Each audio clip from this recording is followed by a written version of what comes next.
다 함께 합독하시겠습니다. 시작. 참빛 곧 세상에 와서 각 사람에게 비추는 빛이 있었나니 그가 세상에 계셨으며 세상은 그로 말미암아 지은 바 되었으되 세상이 그를 알지 못하였고 자기 땅에 오매 자기 백성이 영접하지 아니하였으나 영접하는 자 곧 그 이름을 믿는 자들에게는 하나님의 자녀가 되는 권세를 주셨으니 이는 혈통으로나 육종으로나 사람의 뜻으로 나지 아니하고 오직 하나님께로부터 난 자들이니라. 말씀이 육신이 되어 우리 가운데 거하심에 우리가 그의 영광을 보니 아버지의 독생자의 영광이요 은혜와 진리가 충만하더라. 아멘. 오늘 우리가 읽은 이 하나님의 말씀을 통해서 거절당하신 왕 예수라고 하는 제목으로 하나님의 말씀을 증거할 때 하나님께서 주시는 큰 은혜가 우리 모든 성도에게 있기를 축복합니다. 아멘. 가끔씩 아내가 3층에서 1층 서대에 있는 저에게 인터폰으로 여보 1층 좀 정리를 해주세요. 몇 시에 누가 교회에 오신다고 하네요 라고 부탁을 합니다. 아무런 연락이 없이 갑작스럽게 오신다고 한다면 우리는 있는 그대로 맞이하게 되겠죠. 손님이 오나 안 오나 항상 깨끗하게 정리 정돈을 하고 살면 지저분한 모습을 보이지 않게 될 것입니다. 우리 예수님께서도 제자들에게 내가 도둑같이 올 것이니 너희는 깨어 준비하고 있으라 그렇게 당부를 하셨습니다. 예수님께서 아기로 이 세상에 오셨습니다. 오늘 본문 11절 말씀에 자기 땅에 오매 자기 백성이 영접하지 아니하였으나 자기 땅에 오매 누가 자기 백성이 영접하지 않았다고 했습니다. 여러분 사람들이 자기 백성들이 왜 왕 대신 예수님을 영접하지 않았을까요? 그 영접하지 않는 사람들 가운데 한 사람을 붙들고 이렇게 왜 당신은 예수님을 영접하지 않았습니까? 그렇게 물을 때 이렇게 대답했을 것 같습니다. 아유, 제가 몰랐지요. 얼마나 예수님께서 조용하게 오셨는지 알 수가 있어야죠. 하나님께서 당신의 아들을 세상에 보내시려면 온 세상 사람들이 다 알도록 보냈어야 되는데 하나님께서 그렇게 하지 않으셨잖아요. 저는 참으로 하나님을 경외하는 사람인데 제가 알았더라고 한다면 어찌 예수님을 영접하지 않았겠어요? 그렇게 하지 않았을까? 아닌 게 아니라 인간적인 눈으로 보면 하나님께서 당신의 아들을 세상에 보내시는 것인데 좀 서툴게 보내신 것이 아닌가 하는 생각을 해보게 됩니다. 예수님께서 보내시는 시간, 그 시간을 밤이 아닌 대낮으로 좀 했어야 하는 것이 아닌가. 탄생하신 장소도 시골 한적한 마구간이 아니라 왕궁 같은데 태어나게 했어야 하시는 것이 아닌가. 또 소수의 사람들만 알게 하지 않고 마치 올림픽 홍보하듯이 대대적으로 그렇게 광고를 하셨다고 한다면 사람들이 다 알 수 있지 않았을까? 그러나 여러분, 우리가 알고 있는 것처럼 예수님이 오셨을 때 마치 이벤트 업체가 하는 그런 방식으로 예수님은 그렇게 오시지 않았다라고 하는 것입니다. 예수님은 참으로 조용하게 오셨습니다. 밤에 한적한 곳에 소수의 사람들만 알도록 여러분 그렇게 탄생하셨다라고 하는 것입니다. 그러고는 세례 요한에게 그분이 메시아됨을 알리는 막중한 일을 감당하도록 그렇게 하셨는데 이 세례 요한이 그 막중한 일을 감당하기에는 어딘가 좀 부족하지 않나 하는 인간적인 생각을 하게 됩니다. 그는 거칠고 투박한 언어를 썼으며 세련되지 못하였던 것 같습니다. 물론 그가 사람들의 눈길을 끌기는 했어요. 그는 먹는 음식이 일반 사람들이 먹는 음식을 먹지 않고 메뚜기와 석청을 먹었대요. 그가 입는 옷은 또 일반 사람들이 입는 옷이 아니라 그는 약대 털옷을 입었대요. 그가 사는 장소는 일반 사람들이 사는 동네가 아니라 광야의 동굴에서 살았대요. 그가 태어난 방식도 일반 사람들이 태어난 방식이 아니라 좀 특별한 방식으로 그가 태어났대요. 그리고 그가 죽었는데 어떻게 죽습니까?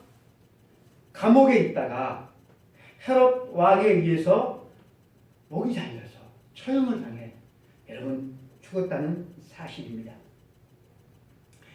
창세 이후에 하나님의 아들이 이 땅에 오시는 것이 여러분 지상 최대의 사건인데 어마어마한 지상 최대의 사건인데도 불구하고 왜 사람들은 이렇게 몰랐을까요? 왜 사람들은 그 하나님의 아들 되신 예수님을 영접하지 않았을까요? 하나님께서 하시는 그 방법, 그것이 좀 서툴러서 하나님의 준비가 좀 부족해서 여러분 예수님을 영접하지 않았을까요? 여러분들은 그렇게 생각하십니까? 여러분 그게 아니죠. 하나님께서 당신의 아들을 세상에 보내시는데 여러분 하나님께서 얼마나 철두철미하게 준비하셨을 것 같습니까? 구약성경 미가서 5장 2절에 보면 이스라엘을 다스릴 자가 베들레헴에서 태어날 것이라고 약속해 놓았어요. 또 이사야 선지자는 처녀의 몸으로 태어날 것을, 그리고 이새 줄기에서, 다시 말해서 다윗의 후손으로 이 세상에 오실 것을 예언을 해 놓았습니다. 이런 구약 성경의 예언들을 늘 그저 가까이 하고 보고 암송하는 많은 이스라엘 사람들은 메시아께서 오신다는 사실을 그들은 알고 있었고, 심지어 시므온과 안나라고 하는 사람은 오실 예수님을 기다리고 있었다고 그렇게 성경은 우리들에게 가르쳐주고 있습니다. 여러분, 이 예언들이 다 성취가 되었는데, 여러분 이 성취되어진 이 예언들이 여러분 단순하게 성취되어진 것이 아니라고 하는 사실입니다. 예를 들어서 예수님께서 베들레헴에서 여러분 태어나셨는데, 이 베들레헴에서 태어날 것이라고 하는 이 예언이 여러분 성취되는 것이 여러분 단순하게 성취된 것이 아니다라고 하는 것입니다. 마리아와 요셉이 결혼해서 살고 있는 동네가 어디죠? 베들레헴입니까? 어디죠? 갈릴리? 나사렛이죠. 나사렛. 두 부부가 갈릴리 나사렛에서 살면 예수님이 어디서 태어나야 되는 거예요? 나사렛에서 태어나야 되죠. 근데 여러분 이 나사렛과 베들레헴과는 거리가 직선거리로 약 150km, 어떤 곳에 제가 찾아보니까 어떤 곳은 170km라고 나와 있어요. 그러니까 아무튼 150km라고 해도 가까운 거리가 아니에요. 서울에서 대전 거리입니다. 여러분, 이 베들레헴이 사람들이 막 많이 모이는 관광지도 아니고, 그렇다고 해서 여러분 뭐 예루살렘도 아니고, 갈릴리에 사는 사람이 베들레헴에 여러분 갈 일이 없어요. 일이. 예수님이 베들레헴에 나시려고 하면 임신한 마리아가 어디로 가야 되는 거예요? 나사렛에서 베들레헴으로 가셔야 돼요. 그런데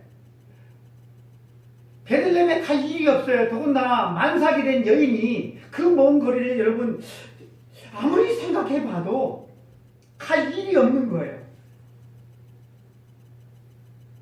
그런데 하나님께서 마리아가 베들레헴에 가도록, 그래서 베들레헴에 가서 아기 예수님을 낳도록 어떻게 하십니까?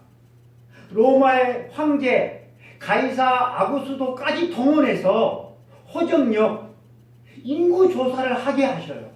누구까지 동원했다고요? 로마의 황제까지 동원을 하셔요. 여러분, 마리아가 베들레헴에 간다고 해서 여러분 다 해결되어지는 게 아니에요. 출산의 시간도 딱 맞춰야 돼요. 요셉이 만삭의 아내를 데리고 나귀에 태우고 아마 갔을 것입니다. 150km나 되는 장거리 여행입니다. 아무리 빨리 가도 3일 길입니다. 이 여행의 속도가 조금만 늦으면 베들레헴에 당도하기도 전에 출산을 할 거예요. 그리고 남편 요셉이 아내를 생각해서 이러다간 이게 큰일 나겠다 싶어서 빨리 호적을 마치고 고향 와서, 우리 집에 와서 아기를 낳게 하자라고 했을 수도 여러분 있어요. 마리아가 아기를 베들레헴에 낳기 위해서는 여행의 출발 일자도 맞아야 되고요. 그 다음에 여행의 속도도 맞아야 되고요. 그리고 출산의 속도도 3박자가 딱 맞을 때 여러분 마리아가 아기 예수님을 베들레헴에서 낳을 수가 있는 것입니다. 우리가 예수님께서 베들레헴에서 나실 때 그냥 쉽게 생각했을 때는 그런가 보다 했지만 여러분 제가 이렇게 설명을 하니까 다르게 생각이 되잖아요. 마리아가 베들레헴에 가서 아기를 낳을 수 있는 가능성은 인간적으로 생각을 해볼 때 0%에 가깝습니다. 그런데 마리아가 예언대로 베들레헴에서 아기 예수님을 낳았다는 사실입니다. 할렐루야. 여러분 이게 자체만으로 얼마나 여러분 기가 막힌 하나님의 역사인지 모릅니다. 이처럼 하나님께서 당신의 아들이 태어나시기 전에 여러 선지자들을 통하여서 예언을 하게 하셨고, 그리고 그 예언된 말씀을 이루기 위해서 하나님께서 얼마나 섬세하게 섭리하셨는지 여러분 모른다는 사실입니다. 그럼에도 불구하고 사람들은 영접하지 않았어요. 마치 이벤트 업체가 하는 것처럼 대대적으로 그렇게 광고하지 않아서 사람들이 영접하지 않았을까요? 아니에요. 탄생은 몰랐다고 해도 예수님께서 공생애를 시작하면서 온 유대를 다니면서 하나님 나라의 말씀을 선포하셨고 온갖 기적과 능력을 행하심으로 말미암아 온 유대에 예수님에 대한 소문이 쫙 여러분 퍼졌어요. 그럼에도 불구하고 사람들은 예수님을 영접하지 않았어요. 사람들이 여러분 예수님을 진짜로 영접하지 않는 이유가 여러분 따로 있어요. 그 진짜 이유는 이 세상에 왕들이 너무나 많았기 때문에 그래요. 헤롯 왕이나 로마의 황제뿐만 아니라 세상의 모든 사람들이 각자가 다 자신의 왕으로 살아가기 때문에 그랬어요. 자기 나름대로 자신의 왕국을 세우고 그 안에서 자기 뜻대로 자기 마음대로 왕 노릇하면서 살아가는 것입니다.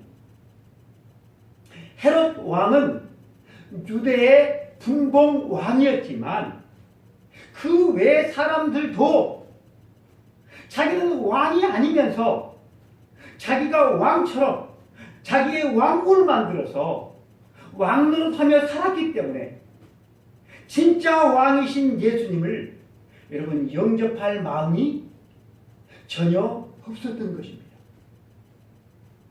동방의 박사들이 멀리서 예루살렘에 와서 헤롯 왕 앞에 가서 유대인의 왕으로 태어나신 이가 어디 계십니까? 물었을 때 여러분 이 헤롯은 어이가 없었습니다. 아니 유대인의 왕이 여기 있는데 다른 왕이 태어났다니 이게 말이나 되는 거야? 하면서 여러분 군대를 보내가지고 베들레헴에 사는 2살 아래의 모든 남아들을 여러분 학살시켜버리지 않았습니까? 헤롯 왕처럼 이 세상 사람들은 물론이거니와 예수님을 믿는다고 하는 그런 신자들도 예수님을 진정한 왕으로 모시지도 않고 섬기지도 않습니다.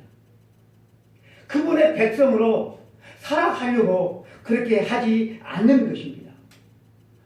내가 왕인데, 내가 주인인데, 내가 내 인생의 주인인데, 내 인생인데, 내가 벌었으니 다 내 것인데 하면서 주님을 나의 주인으로, 나의 왕으로 모시지 않는다라고 하는 것입니다.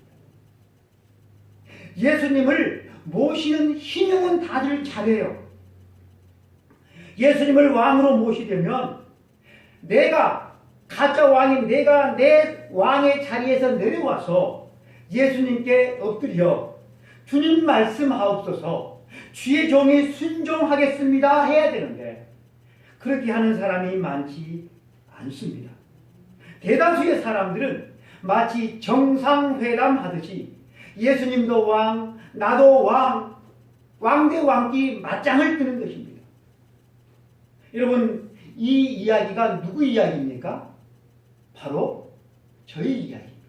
그리고 여러분들의 이야기입니다. 예수님과 같이 팔짱을 끼고 있는 거야. 주님과 협상하려고 합니다. 주님을 왕으로 모신 사람이라면 어떻게 주님과 협상을 할 수가 있겠습니까? 주일 성수하라고요? 하라면 해야지요. 11절을 바치라고요? 당신 것이라고 하니까 바쳐야지요. 기도하고 전도하라고요? 하나님께서 기뻐하신 뜻이라고 하니까 해야지요. 교우들을 사랑하고 이웃을 사랑하라고요? 좋은 일이니 그것도 해보지요. 그렇게 말해놓고서 주님과 협상을 합니다. 그런데 주님, 저도 요구할 것이 있습니다. 저도 사생활에 있는 사람입니다. 주님, 요즘 현대인들의 삶이 얼마나 바쁘고 분주한 줄 아십니까? 농경시대하고는 차원이 달라요. 요즘 현대인들이 모든 개인적인 약속들이 다 주말에 잡혀 있는데 바쁘면 주일 빠질 수도 있는 것 아닙니까? 11절요. 주님, 제가 얼마나 따뜻하게 사시는지 아시잖아요. 제가 절반만 해도 정말로 최선을 다해서 드리는 겁니다. 제가 절반만 드려도 그래도 다른 사람보다는 많이 하는 겁니다. 기도하고 전도하라고요? 근데 그게 잘 안 되네요. 참으로 꼴도 보기 싫은 사람 사랑하고 먼저 손을 내밀라고요? 주님, 사람이 감정의 동물인데 제가 손장훈 목사님 같은 사람도 아니고, 너무 욕심내지 마세요. 제가 그런 거 못합니다. 이렇게 주님과 협상을 하려고 한다는 것입니다. 여러분, 이것은 예수님을 내 주인으로, 내 왕으로 모신 사람의 태도가 아니죠. 여러분은 어느 정도까지 순종할 수가 있겠습니까? 여러분들은 어느 정도까지 하나님께 드릴 수가 있습니까? 여러분은 어느 정도까지 하나님께 양보하실 수가 있습니까? 여러분, 순종하려면 자기를 부인하고 무릎을 꿇고 주님 말씀하옵소서, 주의 종이 듣겠습니다 라고 해야 되는 거예요. 그러나 자기가 왕이니까 사람들이 그렇게 하지를 않았고, 그래서 예수님을 영접하지 않았다라고 하는 것입니다. 그리고 여러분, 사람들이 예수님을 영접하지 않는 또 다른 이유가 있어요. 그것은 예수님께서 말씀하시는 그 나라가 사람들이 생각하는 나라와 너무나도 판이하게 달랐기 때문에 그렇습니다. 사람들이 욕심내는 나라, 여러분, 그 나라는 당장 내 욕구를 성취시켜 줄 수 있는, 내 욕구를 채워줄 수 있는, 여러분, 그런 나라이죠. 그러나 예수님께서 말씀하시는 나라는 그런 나라가 아니었어요. 눈에 보이는 나라도 아니었어요. 그래서 사람들이 그 나라를 받아들일 수가 없었던 것입니다. 요한복음 18장에 보면 예수님께서 붙잡혀서 빌라도 앞에서 심판을 받는 장면이 나오는데, 그 장면에서 예수님께서 하시는 말씀 속에서 예수님의 나라가 어떤 것인지 확연히 알 수가 있습니다. 33절에 빌라도가 네가 유대인의 왕이냐라고 물어요. 네가 유대인의 왕이냐? 이때 예수님께서 대답을 합니다. 36절에 예수께서 대답하시되 내 나라는 이 세상에 속한 것이 아니니라. 만일 내 나라가 이 세상에 속한 것이었더라면 내 종들이 싸워 나로 유대인들에게 넘겨지지 않게 하였으리라. 이제 내 나라는 여기에 속한 것이 아니니라. 내 나라는 이 세상에 속한 것이 아니다. 여기에 속한 것이 아니다. 라고 우리 주님께서 말씀을 하셔요. 그렇다고 한다면 여러분, 주님의 나라는 어떤 나라입니까? 세상 나라가 아니라, 사라질 나라가 아니라 영원한 나라, 하늘나라라고 하는 것이죠. 사람들은 이 나라가 있든 없든 이 나라에 관심이 없었습니다. 그리고 여러분, 이 하나님의 나라의 원리는 세상 나라의 원리하고도 너무나도 판이하게 여러분 달랐다고 하는 것이죠. 세상 나라는 권력에 대한 욕망으로, 물질에 대한 욕망으로, 쾌락에 대한 욕망으로, 이런 욕망이 동기가 되어서 움직이는 반면에 여러분, 예수님의 나라, 하나님의 나라는 사랑과 섬김의 나라이고 진리의 나라이고, 여러분, 이 진리를 통하여서 생명에 이르는 그런 여러분 나라였습니다. 빌라도가 예수님께 진리가 무엇입니까? 라고 물었어요. 진리가 무엇입니까? 여러분, 이 빌라도는 로마라고 하는 이 제국이 어떤 원리로 움직이는지 너무나도 잘 알았습니다.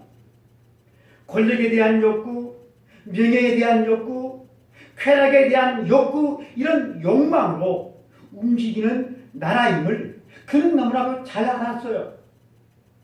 그 자신도 이 욕구를 채우기 위해서 지금까지 살았고, 그 욕구의 결과로 그는 이스라엘의 총독이 되었고, 그리고 여러분, 그 총독의 자리를 지키기 위해서 예수님이 죄가 없다는 사실을 뻔히 알면서도 유대인들에게 예수님을 십자가에 처형하라고 여러분 내어주는 판결을 내렸던 것입니다. 빌라도는 진리가 무엇입니까? 그렇게 물었지만 진리를 따를 마음이 여러분 전혀 없었어요. 그것이 그의 끝입니다. 사람들은 진리를 알지 못할 뿐만 아니라 그 진리에 관심도 전혀 없어요. 그래서 여러분 생명에 이르지 못하는 것입니다. 이 가슴 아픈 이 슬픈 사실을 여러분 빌라도라고 하는 사람이 우리들에게 잘 보여주고 있는 것입니다. 사람들은 진리에 관심이 없습니다. 사람들의 관심은 자신의 욕망을 채우고 이 땅에 재물을 가득 모으는데 온 마음이 여러분 거기에 다 있어요. 그러니 여러분 어떻게 예수님을 나의 왕으로 영접하여서 살아갈 수가 있겠습니까? 그러나 여러분 예수님께 이 땅에 오셨을 때 소수의 사람들은 예수님의 하나님의 아들 메시아임을 알고 그분을 믿고 왕으로 섬겼습니다. 예수님의 어머니 마리아가 그랬고요. 베들레헴의 목자들이 그랬고요. 멀리서 온 동방의 박사들이 그랬고요. 예수님을 따라다녔던 제자들이 그랬고요. 로마의 한 백부장이 그랬고요. 세리와 창기들이 여러분 예수님을 왕으로 믿고 따랐습니다. 이 사람들은 절대 순종으로 그들의 믿음을 표현했습니다. 예수님께서 가라고 하면 갔고요. 예수님께서 오라고 하면 왔어요. 여러분 이게 진정으로 주님을 왕으로 섬긴 사람들의 모습이지요. 사랑하는 성도 여러분, 자신의 왕의 자리에서 내려와서 주는 그리스도시요 살아계신 하나님의 아들이십니다. 이렇게 고백하고 따르는 믿음의 사람들에게 주시는 복이 뭘까요?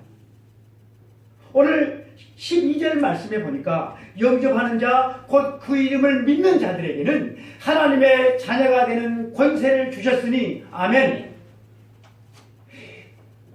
예수님을 믿고 따르는 사람들에게 주시는 복이 하나님의 자녀가 되는 여러분 권세를 주신다라고 말씀을 합니다. 모두는 다 입으로 하나님이 주인이시다라고 고백을 하지만 실제로는 아니다라고 하는 것이죠. 군중들처럼 이리저리 따라다니기는 해요. 교회는 다녀요. 그러나 왕으로는 모시지를 않아요. 하나님이 주인이심을 고백하는 것, 그것은 뭘 의미하는 것입니까? 자기를 부인하는 것입니다. 그리고 자기의 모든 주권을 주님께 내어 드리는 것입니다. 여러분 이것은 쉽지 않아요. 어려운 일입니다. 근데 여러분 어려운 일만 아니에요. 한편으로 생각하면 여러분 쉬운 일이기도 해요. 왜냐하면 주님께서 내 짐은 쉽고 가볍다고 말씀하셨기 때문이죠. 이순신 장군이 한 유명한 말이 있죠. 네. 죽고자 하는 자는 살 것이고 살고자 하는 자는 죽을 것이다. 여러분 우리 주님도 마태복음 10장 39절에 보면 자기 목숨을 얻는 자는 잃을 것이요 나를 위하여 자기 목숨을 잃는 자는 얻으리라. 아멘. 이렇게만 여러분 할 수 있다고 한다면 우리는 하나님의 자녀의 권세를 이 땅에서 누리며 살게 될 것입니다. 하나님은 우리가 자녀의 권세를 누리며 살게 하기 위해서 여러분들이 자녀의 권세를 누리며 살게 하기 위해서 여러분들의 지갑에 하나님은 눈독을 낀다는 사실을 여러분 아십니까? 여러분들이 지갑에 눈독을 들여요. 누가? 하나님께서. 왜 그렇습니까? 물질이 있는 곳에 뭐가 있기 때문에 그래요? 우리의 온 마음이 거기에 있기 때문에 그래요. 아무리 입으로는 주여 주여 해도 여러분 지갑의 주인, 다시 말해서 돈의 주인이 나라고 하면 내 주인은 하나님이 아니라 나인 거예요. 하나님이 내 돈의 주인이실 때만 진정으로 하나님이 나의 주인이 되시는 것입니다. 그러므로 여러분, 우리는 하나님이 내 삶의 주인이 되시도록 우리는 우리의 지갑과 여러분 싸워야만 하는 것입니다. 그런데 여러분, 우리가 지금까지 살아왔지만 쉽지 않아요. 근데 쉽지 않는데 사람들이 싸울 생각도 하지 않아요. 참으로 이 세상에 어려운 일이 참으로 많이 있지만 그 가운데 하나를 꼽으라고 한다면 돈에 대한 욕심을 제어하는 것, 참으로 이것이 가장 어렵지 않을까 생각이 돼요. 제가 존경하는 목사님께서 전도사 시절 때 교회 장로님이 운영하시는 회사에 그 신우회 예배, 이 직장 예배 설교를 한 달에 한 번 내리 두 번씩을 부탁을 하셔서 설교를 했다고 그래요. 근데 설교를 이렇게 해주면 당시 이 전도사님이 이제 그 신학생이었는데 강사료로 7,000원씩을 주었다고 그래요. 지금으로부터 약 한 45년, 50년 전이니까 당시에 이 신학생인 이 전도사님한테 7,000원이라고 하면 한 달 용돈으로 충분했다고 하더라고요. 그래서 용돈이 갑자기 풍족하게 되어진 거예요. 어느 주일날 그 장모님이 직원들이 전도사님 설교를 참 너무 좋아한다고 하시면서 이번 달에는 한 달 내내 4번 연속해서 설교에 줄 수 있겠느냐라고 물으셨을 때 전도사님은 물론이죠, 그렇게 할 수 있죠 라고 대답을 하면서 속으로는 이런 생각을 했다 합니다. 4, 7은 28. 그런 생각이 드는 순간 얼마나 마음이 비참했었는지 몰랐다고 그래요. 자신이 돈을 위하여서 말씀을 전하는 사꾼이 되어버렸기 때문이라고 그랬어요. 그때 이 전도사님은 돈에 대한 욕심이 얼마나 사람을 더럽게 하고 그 욕심을 버리는 것이 얼마나 어려운 일인지 깨닫게 되었다고 하는 말을 제가 들었습니다. 유튜브에 김창옥 TV라고 하는 코너가 있습니다. 이 김창옥 TV라고 하는 이 코너에 김창옥 씨가 우리나라 대표적인 뮤지컬 배우인 홍지민 씨를 초대했어요. 두 사람이 이제 이야기를 해 나가는데 두 사람 다 이 코로나 시대에 수입이 전에 비해서 10분의 1로 뚝 떨어진 거예요. 아주 그냥 코로나에 그냥 직격탄을 그냥 맞아버린 거예요. 우리 성도들 가운데 코로나 직격탄을 맞으신 분이 없죠? 네. 우리 김선환 집사님은 수혜를 누리다가 몸이 불편해서 못 나오셨어요. 홍지민 씨가 그동안 넉넉하게 벌 때 그때 좀 많이 저축해 놓지 않은 것을 후회를 합니다. 여러분, 무엇을 후회했을 것 같아요? 넉넉하게 좀 이렇게 저축해 놓았다고 한다면 수입이 거의 없을 때 그래도 불편함이 없이 살아갈 수 있을 텐데 하는 그것 때문에 여러분 후회했을 것 같습니까? 그게 아니었어요. 자신에게 넉넉한 돈이 있다고 한다면 섭외가 들어올 때 자신의 커리에 맞는 보수를 주지 않아도 심지어 무보수일지라도 무대에 오를 수 있을 텐데 수입이 필요하니 그러지 못한 것이 참 아쉽다고 그랬어요. 이 말을 들은 김창옥 씨가 그녀에게 참 존경스럽다고 말을 합니다. 보통 사람들은 일하지 않고 먹고도 살 수 있다고 한다면 이런 기회 때 푹 놀고 쉬면서 먹든지 아니면 그 정도의 보수로 나 일 안 해. 그렇게 말을 하는 것이죠.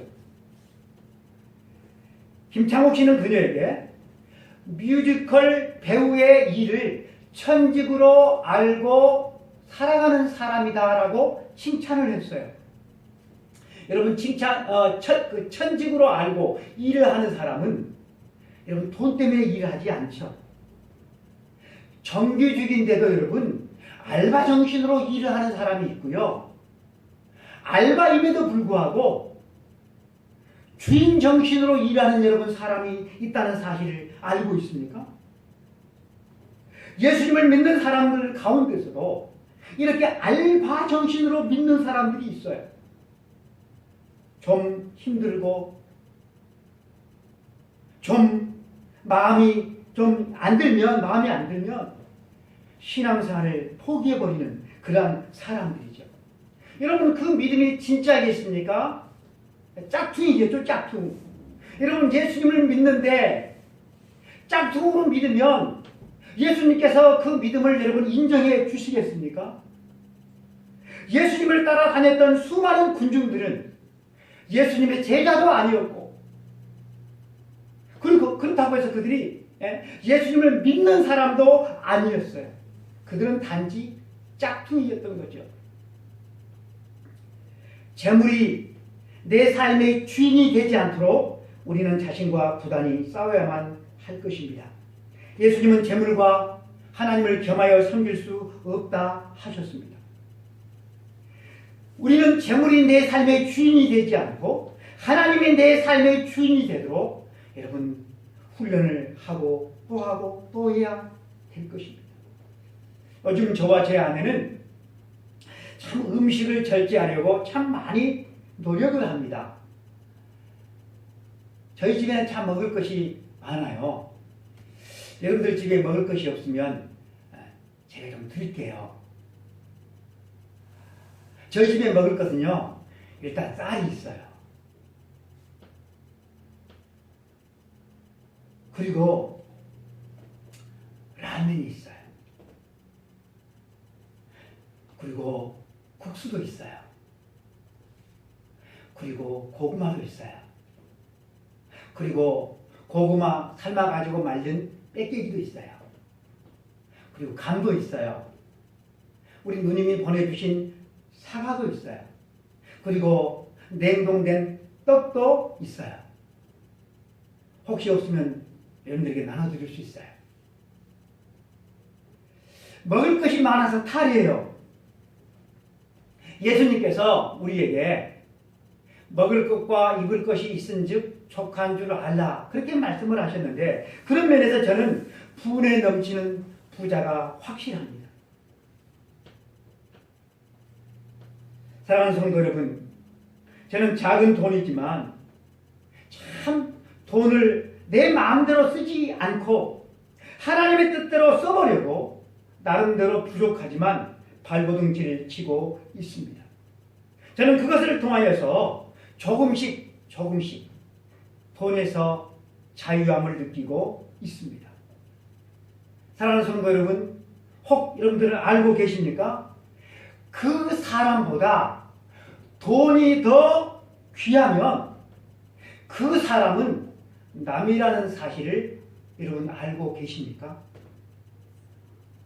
우리들은 대부분 저 사람은 내 친구야, 저 사람은 내 가족이야, 그렇게 우리가 여기고 있는데, 그런데 여러분 그 사람들이 실상은 이런 의미에서 남이라고 하는 사실이죠. 그 사람이 돈보다 귀할 때 여러분 그 사람이 친구가 되는 것이고 그 사람이 가족이 되는 것입니다. 하나님보다 돈이 더 귀하면 하나님은 여러분들의 아버지가 아니죠. 그렇죠? 그러나 여러분, 돈보다 하나님이 더 귀하시다면 그때 하나님은 여러분들의 아버지가 되십니다. 하나님이 여러분들의 아버지가 맞습니까? 하나님이 여러분들의 아버지가 되어야만이 여러분들이 그의 자녀가 될 수가 있는 것입니다. 말씀을 맺겠습니다. 세상에서 가장 큰 권세가 아마 있다고 한다면 돈의 권세가 아닐까 싶습니다. 그래서 사람들이 세상에 돈으로 안 되는 게 있어? 세상에 돈으로 안 되는 게 어디 있어? 라는 말들을 쉽게 하죠. 그러나 여러분, 세상에 돈으로 안 되는 게, 돈으로 할 수 없는 게 쎄가 없었습니다. 너무나도 많아요. 세상에 돈으로 안 되는 것이 참으로 많지만 그 가운데도 돈으로는 절대 할 수 없는 것, 그것이 여러분 하나님의 자녀의 권세를 얻는 것입니다. 천국에 가는 것입니다. 사랑하는 성도 여러분, 예수님께서 초림 때 자기 땅에 오셨음에 자기 백성이 영접하지 않았는데 왜 영접하지 않았습니까? 자기가 왕이니까. 그리고 예수님께서 말씀하시는 그 하나님의 나라가 마음에 들지 않았어. 그런데 영접하지 여러분 않았습니다. 사랑하는 성도 여러분, 이 세상에 참으로 귀한 것이 많지만 그러나 여러분 주님보다 귀한 것은 없습니다. 아멘. 주님보다 귀한 것은 없어요. 저는 정말로 진심으로 그리고 원하고 또 원하는 것이 있는데 우리 모두가 다 주님을 내 인생의 주인으로 그렇게 영접함으로 주님이 주시는 은혜와 복인 하나님의 자녀의 권세를 가지고 여러분 이 땅에서 하나님께서 주시는 영원한 하나님의 나라를 구하고 그 나라를 소망하며 그 나라를 위해서 살다가 여러분 영원한 천국에 들어가는 우리 모든 성도가 되실 수 있기를 간절히 축복합니다. 우리 그 찬송가 94장 찬송가 94장